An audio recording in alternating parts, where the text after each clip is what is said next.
Amén. ¿Sí me escuchan? Amén.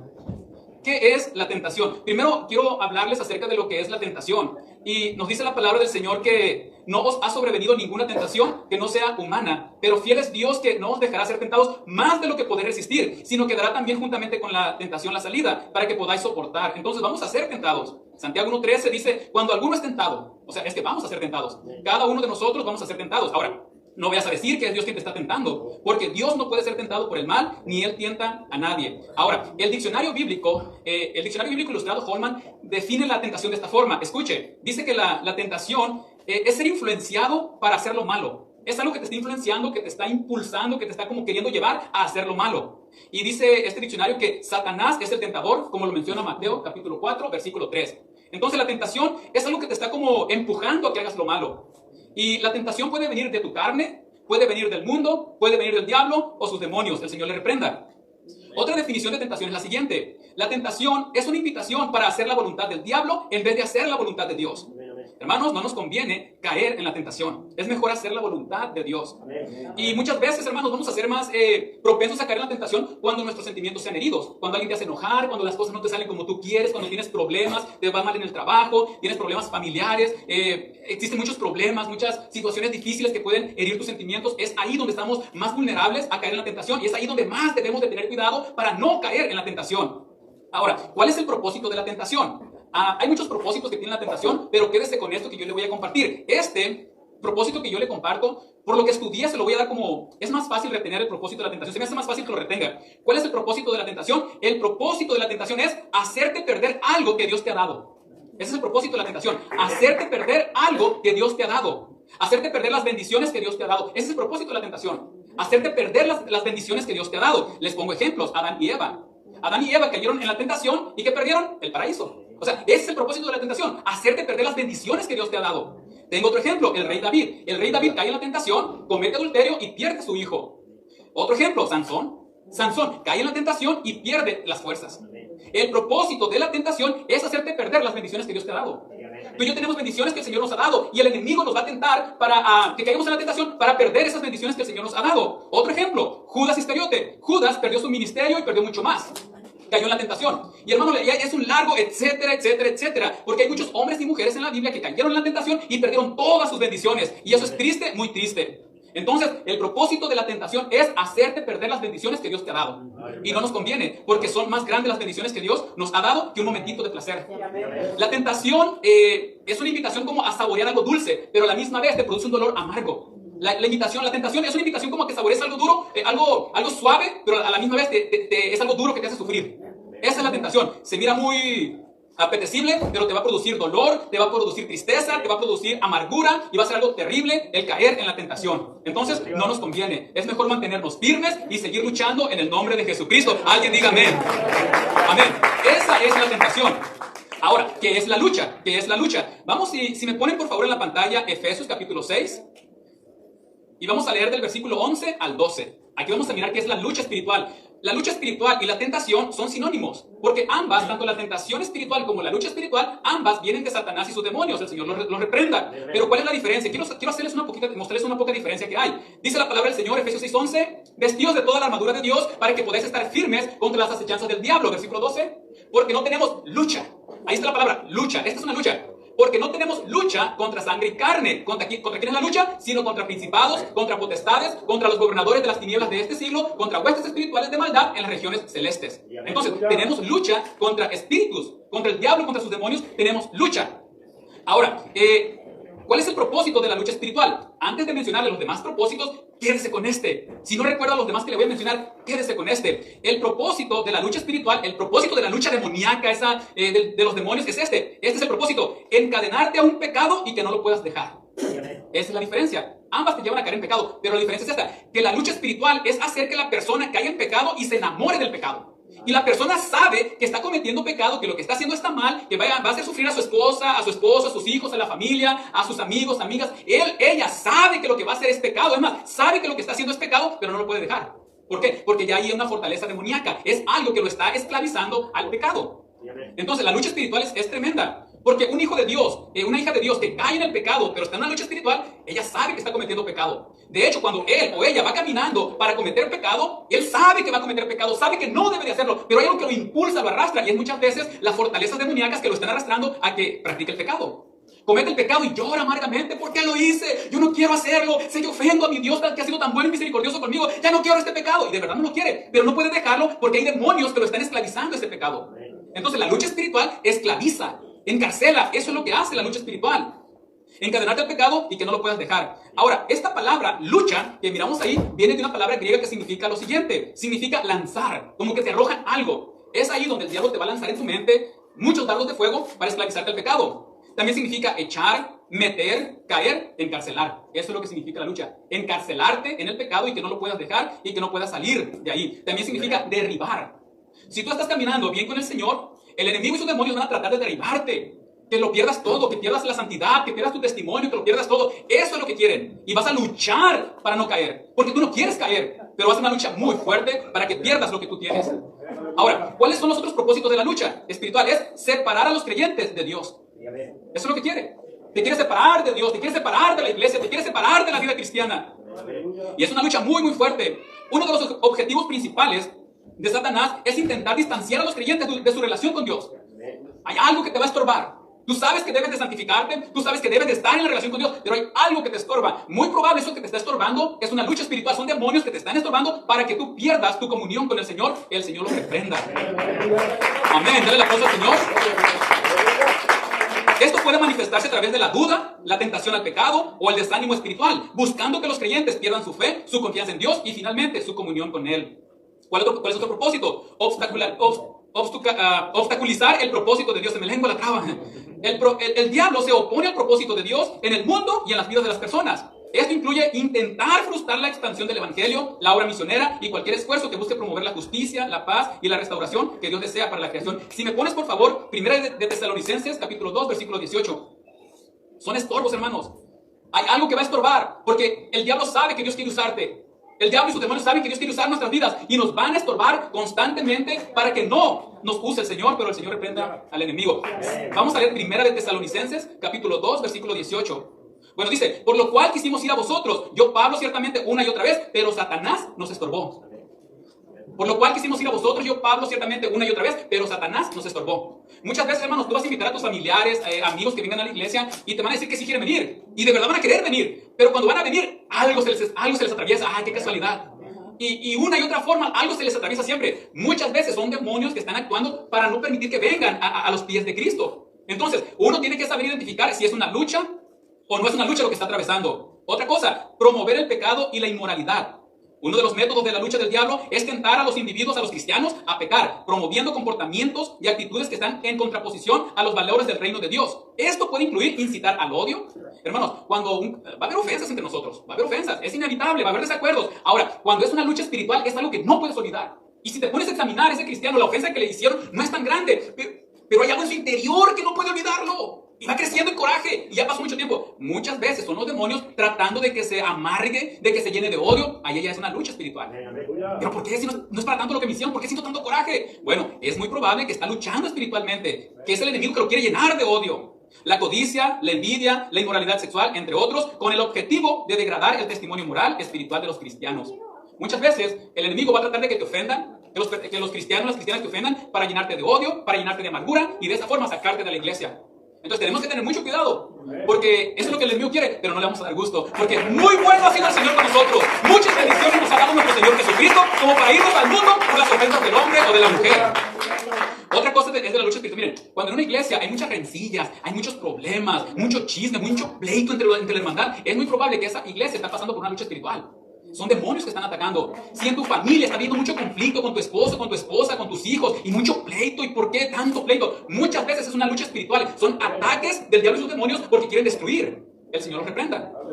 Entonces, otro de los propósitos de la lucha espiritual es esto: crear división y conflicto. El enemigo busca sembrar división entre los creyentes y dentro de las iglesias, promoviendo conflictos, malentendidos, orgullo y cualquier cosa que pueda causar discordia y fragmentación en la comunidad cristiana. Cuando una iglesia ya hay grupitos y uno le echa tierra al otro y uno habla mal del otro y como perros y gatos y todos peleándose, hermanos, espérenme, ahí está viendo una lucha espiritual. En las familias, pleito tras pleito, y muchas veces pelean hasta por lo mismo, a veces pelean nomás hasta por cosas insignificantes. Es muy probable que estén bajo lucha espiritual, que sean demonios que quieran destruir su familia o la iglesia o etcétera, pero no les demos gusto. Sepamos identificar, no es normal que andemos peleando a cada rato, que las familias estén peleando a cada rato, no es normal. No, pues mi esposo y mi esposa y yo, pues sí, ahí nos decimos de todo, pero así son los matrimonios. No, espérame, es muy probable que también está habiendo una lucha espiritual ahí. Hay que saber identificar eso. Todos los matrimonios pelean, sí, pero pues también hay desacuerdos a desacuerdos. Otra cosa, desalentar y provocar desesperanza. A través de la persecución, el sufrimiento y diversas pruebas, el diablo intenta desanimar a los creyentes, provocando desesperanza y duda sobre la bondad y la soberanía de Dios. Mira, eres hijo de Dios y ¿cómo te tiene? Y los desanima, y los frustra, y se estresan, y se enojan con el Señor. Otra cosa, desviar la adoración y la lealtad. ¿Para qué te guardas en santidad? ¿Para qué cuidas tu testimonio? Mira, te está yendo mal, todo te sale mal. Y muchas veces hay impulsos donde tú sientes querer ir y hacer lo que hacías antes. Y muchas veces porque son demonios que te están queriendo llevar a tu vida pasada. Mucho cuidado, tenemos que identificar eso, porque es muy probable que es una lucha espiritual. Entonces tenemos que entender esto. Aunque el diablo y sus demonios, hermanos, sí tienen poder para influir en las personas. Y en el mundo y en las personas su poder tiene un límite. El enemigo y sus demonios están limitados. Nuestro Señor Jesucristo es el único que no tiene límite. El poder de nuestro Señor Jesucristo es ilimitado. No tiene límite el poder de nuestro Señor Jesucristo. Y mayor es el que está en nosotros que el que está en el mundo. Mayor es nuestro Señor Jesucristo que el enemigo. Y con su poder, con el Señor, sí podemos vencer en la lucha espiritual. Y también Satanás y sus demonios están sujetos a la autoridad de Dios. Y finalmente su destino es la derrota según la palabra de Dios. Amén. No le vamos a dar gusto. Vamos a adorar a nuestro Señor Jesucristo y vamos a seguir perseverando en el nombre de Jesús. Ahora, ¿qué es una carga? ¿Qué es una carga? Si me pones ahí Mateo, capítulo 11, y vamos a leer del versículo 28 en adelante. Ahora vamos a mirar qué es una carga. La tentación, hacerte perder lo que Dios te ha dado. Ahora, la lucha, esclavizarte al pecado y que no lo puedas dejar. Ahora, ¿qué es una carga? Mateo capítulo 11, versículo 28, dijo nuestro Señor Jesucristo: venid a mí, todos los que estáis trabajados y cargados, y yo os haré descansar. Siguiente versículo: llevad mi yugo sobre vosotros y aprended de mí, que soy manso y humilde de corazón, y hallaréis descanso para vuestras almas. Porque mi yugo es fácil y ligera mi carga. Y ligera mi carga, dice el Señor. Entonces, las cargas vienen de parte del Señor. Y desde ahorita te digo, ¿cuál es el propósito de las cargas que el Señor nos pone? El propósito de la carga espiritual que viene de nuestro Señor Jesucristo es aumentar nuestra fe. Ese es el propósito de las cargas que el Señor nos pone, las cargas que el Señor nos da, es aumentar nuestra fe, que nuestra fe crezca. Ese es el propósito. Ahora, esta palabra, cuando dice, venid a mí todos los que están cansados y cargados, ahí la palabra cargados se refiere a problemas estresantes, a problemas que te oprimen, mucho el pecado que los cansa, están cargados de tantos problemas, de tanto estrés. A ellos les hace la invitación al Señor: vengan a mí, yo los voy a hacer descansar. Y luego dice que les va a poner una carga. Entonces, ahora, ¿cuál es la diferencia? La diferencia es esta, miren. Esta palabra donde dice el Señor que ligera es mi carga, viene del griego fortión y significa tarea o servicio.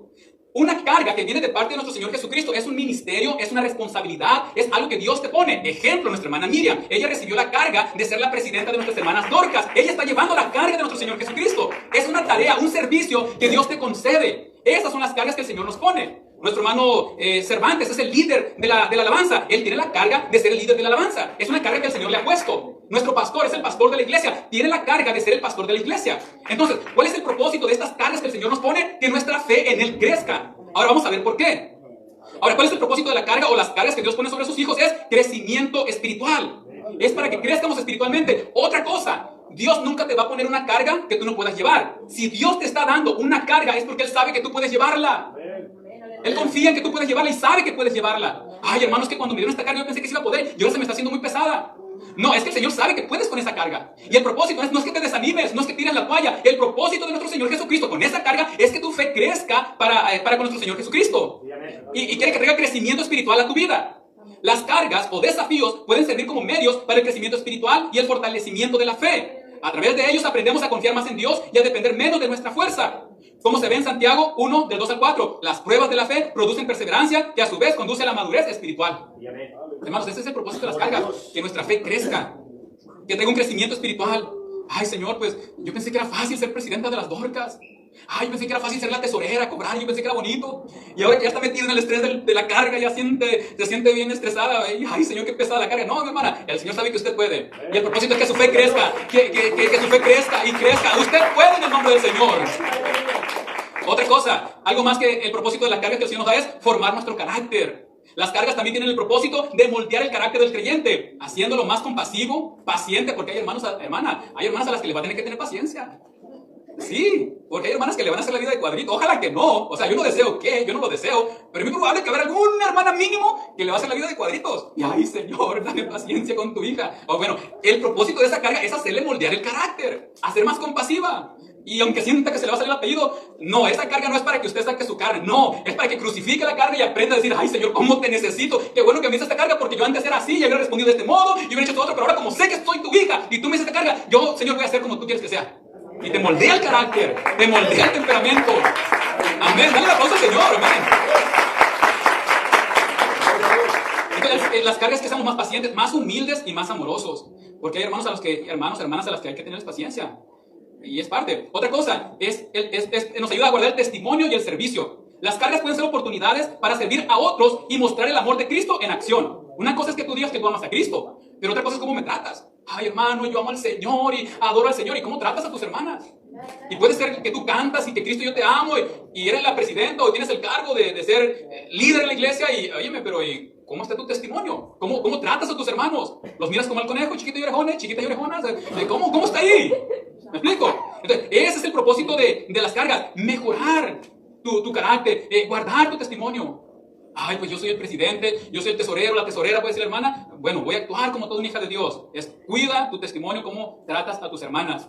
Otro propósito de las cargas es el propósito divino. A menudo Dios usa las cargas y dificultades para dirigir a los cristianos hacia sus propósitos divinos para sus vidas. Lo que a veces parece un obstáculo puede ser en realidad una dirección hacia un camino de mayor impacto y significado. Ay, qué bueno que fui presidenta porque aprendí muchas cosas, puede decir la hermana Miriam. Ay, gloria a Dios. Porque ahora que fui presidenta aprendí muchas cosas en este año y va a aprender muchas cosas, hermana. Hermana tesorera, va a aprender muchas cosas en su cargo como tesorera. Algo va a mirar, algo va a escuchar que le va a ayudar en su vida espiritual y la va a fortalecer. Eso le va a ayudar a usted a ser una mejor hija de Dios. Muy, muy importante. Otra cosa, las cargas deben de llevarnos a glorificar a Dios. Finalmente, a través del manejo fiel de las cargas que Dios nos permite en sus vidas, los cristianos glorifican a Dios. Cuando usted es una presidenta que se esfuerza por dar lo mejor de usted está glorificando al Señor. Usted va a programar actividades para las hermanas y su deseo es que ser de bendición para las hermanas. Aunque las hermanas, no le hagan caso, la ignoren y hablen mal de usted y puede haber ofensas que pudieran haber, hermanas, usted lo está haciendo de corazón para el Señor de la mejor manera. Usted va a recibir la bendición. Mis hermanas, ustedes van a recibir las bendiciones del Señor. Dios va a ser glorificado. Cada vez que usted se esfuerza en ser la mejor presidenta, en ser mejor tesorera, en ser mejor secretaria, se está esforzando, usted está glorificando al Señor. Y eso es glorificar al Señor. No lo hacemos para el hombre, no lo hacemos para la mujer, lo hacemos para nuestro Señor Jesucristo, porque Él es el que nos está dando las bendiciones. Todo lo que hacemos es para nuestro Señor Jesucristo. Así las cargas no se entienden meramente como obstáculos o pruebas sin sentido, no, sino como instrumentos en las manos de Dios, diseñados para el beneficio espiritual de los creyentes, el bienestar de los demás y la glorificación de su nombre. Hermano, las cargas que tenemos de parte de Dios son para glorificar a nuestro Señor Jesucristo, no para exhibirnos a nosotros, sino para glorificar a nuestro Señor Jesucristo. Y entre más nos esfuercemos, más va a ser glorificado el nombre del Señor y más grande va a ser la bendición para usted y para mí. Glorifiquemos al Señor a través de las cargas. Por último, con eso termino. Vamos a ver qué es la prueba. La tentación, quitarte algo que Dios te ha dado, ¿ok? La lucha, esclavizarte a un pecado y que no lo puedas dejar. Ahora, las cargas del Señor es que tu fe en el Señor crezca, que dependas más de Él, que lo busques más para salir con esa carga que Él te puso, recibir fuerza de Él, que tu fe crezca. Ok, termino con esto. Ahora, ¿qué es una prueba? Si me pones, por favor, Génesis 22:1.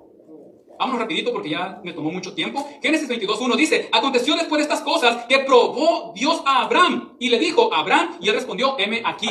Escuchen, porque nosotros vamos a ser probados de parte de Dios.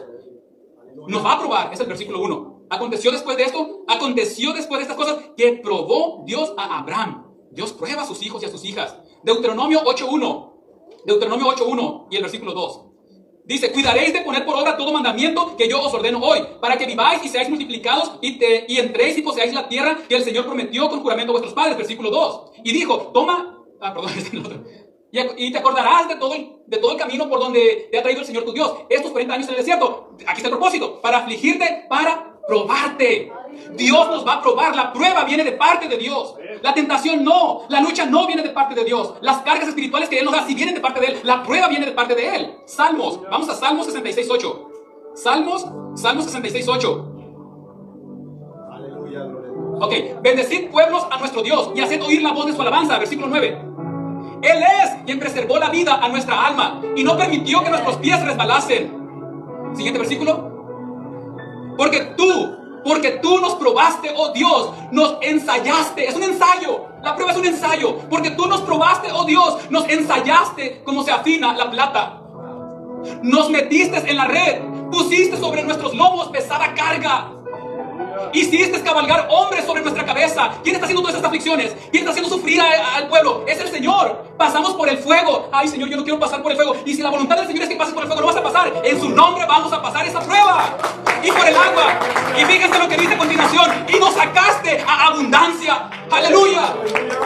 Entraré en tu casa con holocausto. Te pagaré mis votos que pronunciaron mis labios y habló mi boca cuando estaba angustiado. Es decir, ahora ya no está angustiado, ahora está gozándose en la casa del Señor, cumpliendo, porque había dicho: Señor, estoy afligido, un día esta prueba se va a acabar y yo te voy a glorificar. Y esa vida dice: ya pasó la prueba, ahora vengo a tu casa, Señor, y te alabo, te exalto, Señor, porque en tu nombre pasé la prueba. Yo pensaba que el fuego me iba a quemar, yo sentía que el agua me iba a ahogar, pero no, Señor, tú me estabas probando y ahora me sacaste y vengo a tu casa de oración y te glorifico, Señor. Gracias, Señor, gracias porque pasé la prueba, Señor, gracias porque me diste la victoria. Fuiste tú, Señor, no fui yo, no fueron mis fuerzas, fuiste tú, Señor, quien me sacó victorioso de esta prueba. ¿Cuál es el propósito de la prueba? Quédate con esto. El propósito de la prueba es capacitarte, porque Dios te quiere dar algo mejor. El propósito de la prueba es capacitarte porque Dios te quiere dar algo mejor. Tú no entiendes lo que estás sufriendo. Tú no entiendes por qué llegó el problema. Tú no entiendes por qué llegó la enfermedad. No lo entiendes por qué perdiste el trabajo. Estás sufriendo, sí. Estás angustiado, sí. Es una prueba. Dios está probando tu fe porque tiene algo mejor para tu vida. Trae algo mejor el Señor para ti. La prueba te está capacitando para que recibas algo mejor. Lo que tienes es bonito, pero cuando pase la prueba viene algo mejor de parte del Señor. Lo mejor está por venir. Lo mejor está por venir para los hijos de Dios. Es lo que es el propósito de la prueba. Lucas 16:10 dice: el que es fiel en lo muy poco, también en lo más es fiel. Y el que en lo muy poco es injusto, también en lo más es injusto. Dios, antes de darte algo más grande, primero te va a probar en pequeñeces. No mires como cosa pequeña el guardarte para Dios. Y si te está llegando una prueba y quieres perder tu testimonio como hijo de Dios, como hija de Dios, no lo pierdas. Es una prueba porque Dios te quiere dar bendiciones más grandes. Te quiere dar algo más grande. Te está probando en cosas pequeñas para darte algo más grande en tu vida. Quiere darte algo mejor el Señor. Sé fiel, seamos fieles a nuestro Señor Jesucristo. Y Él nos va a dar cosas grandes. Los invito a que se pongan de pie. El propósito de la prueba es capacitarnos para el Señor darnos cosas mejores, cosas más grandes. Tú dices: ay, qué bendecido estoy. Pues cuando llegue la prueba, no te enojes con el Señor, no te desilusiones del Señor. No, es la prueba porque el Señor te está probando, porque quiere darte algo más grande que ni te imaginas. Y aunque derrames lágrimas, y aunque el sueño se te vaya, llegará el día en que esa lucha va a pasar, esa prueba se va a ir, y tú vas a venir a los pies de Cristo, vas a venir a este altar y le vas a decir al Señor: gracias, gracias, Señor, porque tu misericordia me mantuvo de mi mano y no me dejaste manchar mi testimonio. Y vas a poder decir: gracias, Señor Jesucristo, gracias. En conclusión, ¿cuál es el propósito de la tentación? Hacerte perder algo que Dios te ha dado. ¿Cuál es el propósito de la lucha? Esclavizarte al pecado, encarcelarte al pecado y que no lo puedas dejar. ¿Cuál es el propósito de la carga de Cristo? Hacer que tu fe crezca. ¿Cuál es el propósito de la prueba? ¿Sabes qué es? Capacitarte para algo mejor que el Señor te quiere dar. El Señor quiere darte algo mejor, quiere darnos algo mejor. Mantengámonos firmes en las luchas y en las pruebas, en las tentaciones, en todo. Mantengámonos firmes porque el Señor tiene algo mejor para nosotros. Lo mejor está por venir. Lo mejor está por venir a la iglesia de Zaficoy. Lo mejor está por venir a tu vida. Lo mejor está por venir a nuestras vidas. Amén. Iglesia, el altar está abierto. Si quieres venir al altar y darle gracias al Señor. Si estás pasando por una tentación, si estás pasando por una lucha, si el Señor te ha dado una carga y sientes que necesitas fuerza, ven al altar. Si estás pasando por una prueba, algo angustiante, algo frustrante, estás en esa prueba y necesitas fuerza, fe, ven al altar y habla con el Señor. Padre, el mensaje que